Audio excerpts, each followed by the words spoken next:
اب آگے دیکھیے آپ، قرآن مجید اللہ کی کتاب ہے اور اس کو بہرحال یہ ہمارے لیے ایک حکم نامہ ہے، اور یہی اس دنیا کی بلکتی سسکتی انسانیت کے مسئلے کا حل ہے، اور اسی میں پوری توانائی لگنی چاہیے۔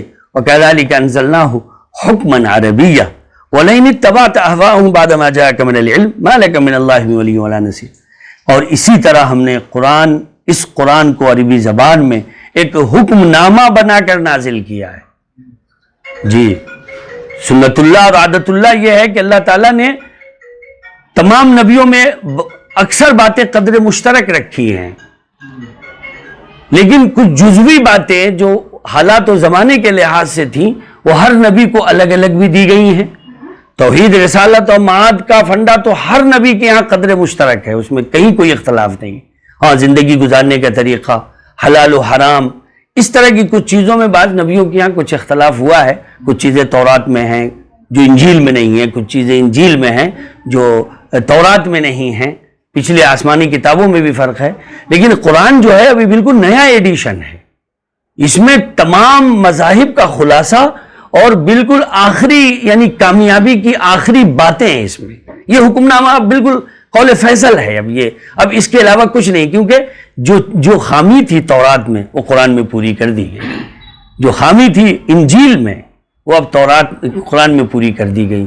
اب یہ آخری کتاب ہے، آخری حکم نامہ ہے۔ وَكَذَلِكَ أَنزَلْنَاهُ حُكْمًا عَرَبِيًّا، اور اللہ نے اس کو عربی میں، اس لیے کہ عربی زبان جو ہے اس وقت کی بڑی زبان ہے، اور یہ ایک مقبول زبان ہے، اور یہ قیامت تک چلنے والی زبان ہے۔ بہت سے لوگ ہیں جو آج عربی اس لیے پڑھتے ہیں کہ ان کو عرب میں کاروبار کرنا ہے، اور جس طرح دوسری زبانوں کو اہمیت ہے، عربی کو کم اہمیت حاصل نہیں ہے۔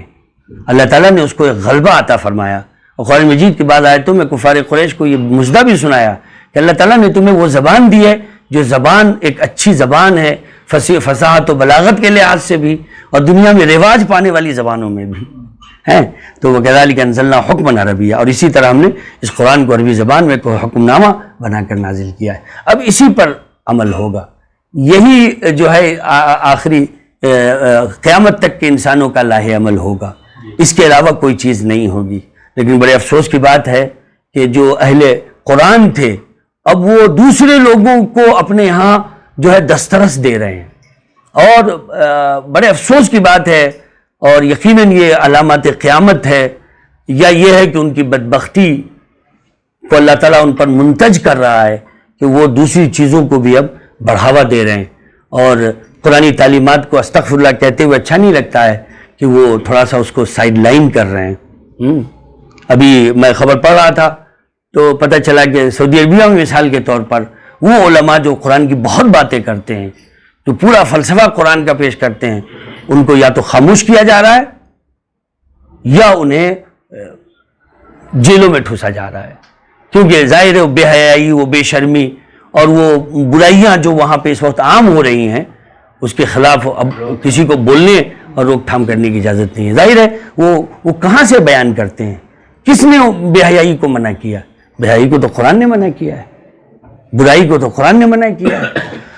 تو بہرحال یہ ایک بڑی خاص بات ہے جو ہمارے اور آپ کے لیے ہے، اور انشاءاللہ اس پر بہرحال عمل ہو رہا ہے۔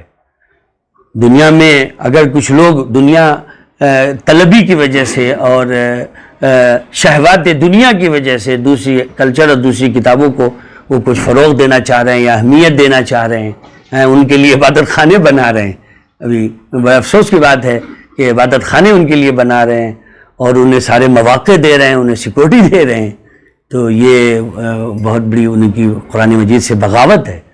اور یہ قرآن مجید کی آیت کا وہ کیا جواب دیں گے کہ اللہ تو کہیں کہ وَكَذَلِكَ أَنزَلْنَاهُ حُكْمًا عَرَبِيًّا، کہ ہم نے قرآن کو عربی زبان میں ایک حکم نامہ بنا کر نازل کیا ہے، اور پھر بھی اسے اور آگے دیکھیے وَلَئِنِ اتَّبَعْتَ أَهْوَاءَهُمْ، جی، اور اے پیغمبر تمہارے پاس جو علم آ چکا ہے، یہ حضرت محمد صلی اللہ علیہ وسلم کی طرف خطاب ہے۔ مفسرین کہتے ہیں کہ ظاہر ہے کہ یہ خطاب محمد صلی اللہ علیہ وسلم کو ضرور ہے، لیکن اس کے مخاطب دراصل ہم ہیں۔ حضور صلی اللہ علیہ وسلم سے تو یہ بات سوچی نہیں جا سکتی ہے کہ آپ قرآن مجید سے ہٹ کے سوچیں گے، قرآن مجید کے کلچر سے ہٹ کر کلچر کی وکالت کریں گے۔ قرآن مجید کے معاشرے سے ہٹ کر کوئی معاشرے کی وکالت کریں گے ہیں؟ یہ تو حضور صلی اللہ علیہ وسلم سے ظاہر سی بات ہے، یہ ہونا تھا. تو اسی لیے کہتے ہیں نا قرآن جو ہے وہ علم ما کان اور علم ما یکون بھی ہے. جو کچھ بیان ہو چکا اس کا علم بھی دیتا ہے، اور جو ہو رہا ہے اس کا علم بھی دیتا ہے، اور جو ہوگا اس کا بھی علم دیتا ہے. تو آگے فرمایا کہ اے پیغمبر، حضور کو خطاب، اے پیغمبر تمہارے پاس جو علم آ چکا ہے یعنی قرآن کا علم، اگر اس کے بعد بھی تم ان لوگوں کی خواہشات کے پیچھے چلے تو اللہ کے مقابلے میں نہ تمہارا کوئی مددگار ہوگا اور نہ کوئی بچانے والا. استغفر اللہ، ہم تو حضرت صلی اللہ علیہ وسلم کے بارے میں دور تک سوچ بھی نہیں سکتے. ظاہر ہے آپ کی امت یہ کرے گی، یہ کرے گی جب ہی قرآن کہہ رہا ہے. یہ ہونا ہے تبھی تو قرآن کہہ رہا ہے. اگر ایسا ہوا تو تمہارا کوئی والی و مددگار نہیں ہوگا. جی آگے وَلَقَدْ أَرْسَلْنَا رُسُلًا مِّن قَبْلِكَ وَجَعَلْنَا لَهُمْ أَزْوَاجًا وَذُرِّيَّةً وَمَا كَانَ لِرَسُولٍ أَن يَأْتِيَ بِآيَةٍ إِلَّا بِإِذْنِ اللَّهِ لِكُلِّ أَجَلٍ كِتَابٌ. کفار قریش کا حضرت صلی اللہ علیہ وسلم کے بارے میں ایک اعتراض یہ بھی تھا کہ جب آپ اللہ کے نبی ہیں تو پھر بیویاں کیوں، بچے کیوں؟ نبی تھے تو بیوی بچوں کی کیا ضرورت، تھوڑا الگ سے رہتے، ہے نا. اور اگر اس روشنی میں تھوڑی سی بات ہم اپنے معاشرے کی کریں تو بہت سے لوگوں کو یہ لگتا ہے ارے وہ مولانا صاحب ہیں، ان کو یہ کیا ضروری ہے. مولانا صاحب کے پاس یار یہ سہولت کیوں ہے. یہ تو پوری امت کا حق تھا کہ جن لوگوں نے اپنے آپ کو دین کی تعلیم کے ساتھ بالکل ملیا میٹ کر دیا ہے، امت ان کو اٹھا لیتی ہے اپنے ہاتھوں میں کہ صاحب آپ یہ کام کیجئے، ہم آپ کے ذمہ دار ہیں، کم سے کم آپ کے معاون و مددگار تو ہیں. لیکن آج اس کے مقابلے میں کرٹیسائز ہے. مسجدوں میں یہ بحثیں ہوتی ہے کہ بھئی مولانا کی تنخواہ بہت کم ہے. ارے ہو جاتا ہے نا، سب مولانا کی تو ایسی تنخواہ ہے، ہو جاتا ہے نا، کام چل جاتا ہے نا. اور پھر اس کی وجہ سے جو برائیاں سماج میں در آتی ہیں، معاشرے میں ہوتی ہیں، وہ بھی کسی سے پوشیدہ نہیں. تو بہرحال یہ ایک شروع سے ہی یہ رہا ہے کہ جو مذہبی لوگ ہیں ان کے بچے کیوں، ان کی بیویاں کیوں، ان کے گھر بار کیوں. اور قرآن مجید میں سورہ فرقان میں آپ پڑھیے گا کہ وہ تو یہ بھی کہتے ہیں کہ یہ بازار کیوں جاتے ہیں. جب یہ نبی ہیں تو ان کا خدا جو ہے اسی پیٹ بھر دیتا، ان کے پیٹ میں خود ہی غذا اتر جاتی، یا ان کا کام فرشتے کر دیتے، ان کا کیا معاملہ. تو اس طرح کے مطالبات تھے. حضور صلی اللہ علیہ وسلم کو اللہ تعالیٰ نے شاید میں بتایا کہ یہ آپ اکیلے نبی نہیں ہیں جنہوں نے شادی کی ہے. دو ایک نبی کو چھوڑ کر تمام نبیوں نے شادی کی، اور تمام نبیوں کے متعدد بیویاں تھیں. حضرت سلیمان علیہ السلام کا تذکرہ تو بیویوں کے سلسلے میں بہت ہے. تمام نبیوں نے شادیاں کی، ان کے بیوی بچے ہوئے ہیں، اور اس کے ذریعے بہت سی تعلیمات ہم تک پہنچی. آپ یقین کیجئے میرے سامنے قرآن مجید کھلا، میں بخاری شریف پڑھاتا ہوں اللہ کے فضل سے. ماں عائشہ صدیقہ رضی اللہ تعالیٰ عنہ سے دین کا ایک بہت بڑا حصہ مروی ہے، کیونکہ وہ حضور صلی اللہ علیہ وسلم کی چہیتی بیوی تھی. بقیہ بیویاں تو آپ کی بوڑھی تھیں، کمزور تھیں، جنگ میں ان کے شوہر مارے گئے. تعدد ازدواج پر اور تعدد ازواج پر بہت اعتراض ہے. حضور صلی اللہ علیہ وسلم کی شادیوں پر بہت اعتراض مغرب کی طرف سے ہوتا ہے، کچھ مسلمان بھی اس سے متاثر ہو جاتے ہیں. لیکن کل ہی میں پڑھا رہا تھا الحمدللہ پرسوں کہ حضور پاک صلی اللہ علیہ وسلم کو اللہ تعالیٰ نے، یہ ترمذی کی روایت ہے کہ اللہ نے حضور صلی اللہ علیہ وسلم کو 40 مردوں کی طاقت بخشی تھی، اور وہ 40 مرد جو جنتی تھے، اور جنت میں ایک مرد کو دنیا کے 100 مردوں کے برابر طاقت ہوگی. لیکن پوری جوانی کی عمر آپ صلی اللہ علیہ وسلم نے ایک بیوی کے ساتھ گزار لی کہ جو پہلے سے 2 شوہروں سے گزر کر آئی تھی، ماں خدیجہ الکبریٰ. اور 53 سال کی عمر تک حضرت خدیجہ حضور کے ساتھ رہیں. 25 سال کی عمر میں شادی ہوئی اور 53 سال تک رہیں. پھر 53 سال کی عمر میں آپ نے حضرت سودا سے نکاح کیا، جو بڑی لہیم شہیم بہت اونچی قد کی خاتون تھی، اور بہت جلد جو ہے وہ اپنی عمر طبیب کو پہنچ گئیں. جی اس کے بعد میں جا کر آپ کا نکاح حضرت عائشہ سے ہوا. تو گویا کہ اگر آپ یہ دیکھیں تو حضور پاک صلی اللہ علیہ وسلم نے اتنی طاقت و قوت کے بعد جو صبر و ضبط کی زندگی گزاری ہے وہ ایک مثالی زندگی ہے. لیکن یورپ کو یہ ہے کہ انہوں نے 9 شادیاں کی. ارے 9 شادیاں کیسی کی؟ بیوہ ہیں، ان کے شوہر ابو سلمہ جنگ میں کام آ گئے بدر میں، چونکہ بہت جانثار تھے، آپ نے ان کی بیوی سے نکاح اس لیے نکاح کر لیا کہ ان کو اس بڑھاپے میں میرے توسط سے کچھ مدد مل جائے گی، کچھ رعایت مل جائے گی، کچھ سہولت مل جائے گی۔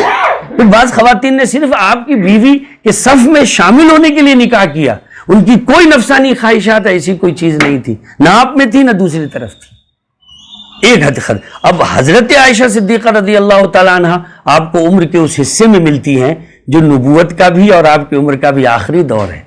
وہ نہایت جوان اور نہایت ہوشمند، نہایت ذہین خاتون ہیں۔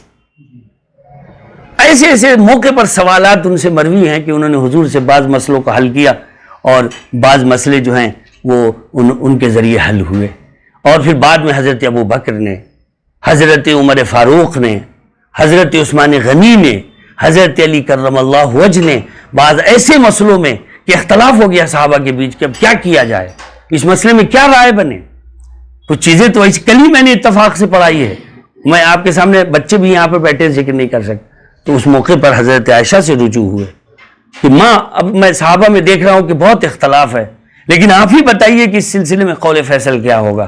تو انہوں نے کہا کہ میں نے رسول اللہ صلی اللہ علیہ وسلم کو اس عمل کو ایسے نہیں ایسے کرتے ہوئے دیکھا۔ پھر حضرت عمر نے اپنی تلوار لہرائی اور کہا کہ آج کے بعد اگر اس مسئلے میں کسی نے اختلاف کیا تو میری تلوار ہے اس کی گردن ہوگی۔ بس اب جب ماں نے کہہ دیا تو یہی مسئلہ اسلام میں، اور آج تک وہ مسئلہ چل رہا ہے۔ تو حضرت عائشہ صدیقہ رضی اللہ تعالیٰ عنہ کی جو ذہانت فطانت ہے وہ اسلام کے کام آئی، لیکن دشمنوں نے اس کو دوسرے طریقے سے پیش کیا۔ تو بہرحال یہ کہ یہ جو ازواج ہیں یا نبی کی جو شادیاں ہوتی ہیں، یا تو اس سے امت کو فائدہ ملتا ہے، کیونکہ امت تک ان کے ذریعے بہت سی باتیں معلوم ہوتی ہیں، طہارت کے مسائل، پاکی کے مسائل، خاص طور سے اندرون خانہ کے مسائل، میاں بیوی کے تعلقات کے مسائل، اولاد کے مسائل، یہ ساری چیزیں ہم کو انہی حضرات سے ملتی ہے۔ تو بہرحال یہ ایک حضور صلی اللہ علیہ وسلم پر اعتراض تھا کہ آپ نے تو اسی کا جواب قرآن مجید نے آگے دیا ہے، وَلَقَدْ أَرْسَلْنَا رُسُلًا مِّن قَبْلِكَ وَجَعَلْنَا لَهُمْ أَزْوَاجًا وَذُرِّيَّةً۔ حقیقت یہ ہے کہ ہم نے آپ سے پہلے بھی بہت سے رسول بھیجے ہیں، اور انہیں بیویاں بچے بھی عطا فرمائے ہیں، انہیں بیویاں اور بچے بھی عطا فرمائے ہیں۔ سب جانتے ہیں داؤد علیہ السلام کے بیٹے سلیمان علیہ السلام ہیں، سب جانتے ہیں یعقوب علیہ السلام کے بیٹے یوسف علیہ السلام ہیں، سب جانتے ہیں حضرت ابراہیم کے بیٹے حضرت اسحاق ہیں، اسماعیل ہیں، اور حضرت ابراہیم کی انہی دو بیٹوں سے سارے انبیاء کی نسلیں ہیں، ایک طرف بنی اسرائیلی کی نسلیں حضرت اسحاق سے، اور حضرت اسماعیل سے حضرت صلی اللہ علیہ وسلم قیامت تک کے نبی ہیں۔ تو یہ ایک پروگرام ہے اللہ تبارک و تعالیٰ کا۔ تو اس لیے یہ جو کفار قریش کہتے ہیں یہ بات ان کی کوئی توجہ طلب نہیں ہے، وَمَا كَانَ لِرَسُولٍ أَن يَأْتِيَ بِآيَةٍ إِلَّا بِإِذْنِ اللَّهِ۔ اور آگے فرمایا اور کسی رسول کو یہ اختیار نہیں تھا کہ وہ کوئی ایک آیت بھی اللہ کے حکم کے بغیر لا سکے، یعنی نبی اور رسول اللہ کا بندہ ہوتا ہے، وہ اللہ نہیں ہوتا، وہ خدا نہیں ہوتا، وہ بھی اللہ کا بندہ ہوتا ہے، لیکن یہ ہے کہ وہ اللہ کا میسنجر ہوتا ہے نا، وہ اللہ کا پیغمبر ہوتا ہے۔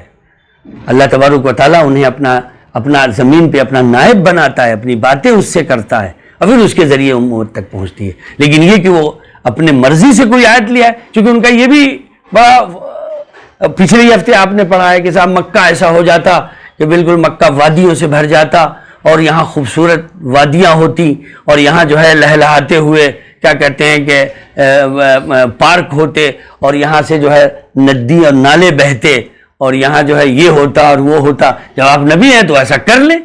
تو قرآن نے اس موقع پہ بھی کہا تھا کہ نبی کے بس کی چیز نہیں ہے، نبی تو اللہ کے کتاب کا ایک پیغمبر ہوتا ہے۔ تو مَا كَانَ لِرَسُولٍ أَن يَأْتِيَ بِآيَةٍ إِلَّا بِإِذْنِ اللَّهِ، اور کسی رسول کو یہ اختیار نہیں ہے کہ وہ کوئی ایک آیت بھی اللہ کے حکم کے بغیر لا سکے۔ ہر زمانے کے لیے الگ کتاب دی گئی ہے۔ اس آیت میں ایک تو کفار کے اس اعتراض کا جواب دیا گیا کہ حضرت صلی اللہ علیہ وسلم کے اللہ کے رسول ہیں تو آپ کی بیوی بچے کیوں ہیں؟ جواب یہ دیا گیا کہ بیوی بچے ایک انبیاء کرام کو چھوڑ کر تقریباً سارے انبیاء کو عطا فرمائے گئے ہیں، کیونکہ نبوت کا اس سے کوئی تعارض نہیں ہے، بلکہ انبیاء اپنے عمل سے واضح کرتے ہیں کہ ان کے حقوق کیسے ادا کیے جائیں، اور اس کے حقوق اللہ تعالیٰ کے حقوق ہیں، تو توازن کیسے قائم رکھا جائے۔ دوسری یہ بات واضح کی گئی ہے کہ مختلف انبیاء کرام کی شریعتوں میں جزوی فرق ہوتا رہا ہے۔ اب قرآن کی ضرورت یہ ہے کہ اب قرآن نیا ایڈیشن ہے، اب جو پچھلے ادیان و مذاہب تھے اور پچھلی کتابیں تھیں سب کو منسوخ کر کے بالکل تازہ بتازہ نیا ایڈیشن ہے، اب اس پہ عمل کرو ہیں۔ لکل اجل کتاب، اور آگے فرمایا کہ ہر زمانے کے لیے ایک الگ کتاب دی گئی ہے، وہ یہ کتاب ہے قرآن مجید۔ تو پتہ چلا کہ اب کوئی کتاب نہیں ہے، اب کوئی رسول نہیں ہے، اب کوئی دین نہیں ہے، دین اسلام ہے، اور رسول حضرت محمد صلی اللہ علیہ وسلم ہے، اور کتاب قرآن مجید ہے۔ اب اس کے علاوہ کوئی تیسری چیز نہیں ہے۔ اور آخری آیت یمحو اللہ ما یشاء ویثبت وعندہ ام الکتاب، کہ اللہ جو حکم چاہتا ہے منسوخ کر دیتا ہے، کیونکہ بہت سی پچھلی شریعتوں میں بہت سی چیزیں حرام تھیں لیکن اس شریعت میں اب حلال ہو گئی۔ حضرت یہودیوں کے ہاں گائے کا گوشت حرام تھا، چربی والا گوشت حرام تھا، اب اس شریعت میں اس کو اللہ نے حلال کر دیا۔ یہ اللہ کی مرضی ہے، اللہ جو چاہے منسوخ کرے اور جو چاہے باقی رکھے، یہ اللہ کے اختیار کی چیز ہے۔ یمحو اللہ ما یشاء ویثبت وعندہ ام الکتاب۔ اور یہ کہ یہ ساری باتیں ام الکتاب یعنی لوح محفوظ میں محفوظ ہیں۔ قرآن کب نازل ہوگا، قرآن کس پہ نازل ہوگا، قرآن کی کیا تعلیمات ہوں گی، وہ لوح محفوظ میں محفوظ ہے۔ تورات کب نازل ہوگی، کس نبی پر نازل ہوگی، اس کے احکامات کیا ہوں، تو جو کچھ بھی ہے ایک اصول کے تحت ہے، اور اسی کے تحت یہ سارا کام چل رہا ہے۔ اور اسلام ایک اللہ تعالیٰ کا منظم پروگرام اور ایسا انسان کے لیے نجات دہندہ پروگرام ہے کہ آدمی اس کے بغیر کامیاب ہو ہی نہیں سکتا۔ اللہ تعالیٰ ہم سب کو اسلام پر قائم و دائم رکھے، اور اللہ تعالیٰ اسلام کے ایک ایک حکم کو بالکل پورا کرنے کی ہمیں توفیق دے۔ اسلام بھائیوں دنیا کا ایسا مذہب ہے کہ دنیا کے انسانوں کے مسئلے کا دراصل یہی حل ہے۔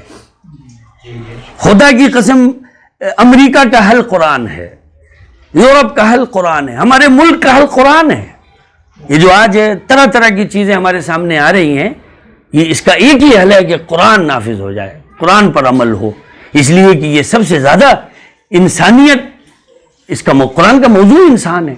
انسان کیسے اچھا بن سکتا ہے، انسان زندگی کیسے اچھی گزار سکتا ہے، انسان کیسے دنیا سے اچھا انسان جا سکتا ہے، آخرت میں کامیاب ہو سکتا ہے، وغیرہ وغیرہ، اسی قرآن میں۔ اللہ ہم سب کو اس پر عمل پیرا ہونے کی توفیق عطا فرمائے۔ جی السلام علیکم ورحمۃ اللہ وبرکاتہ۔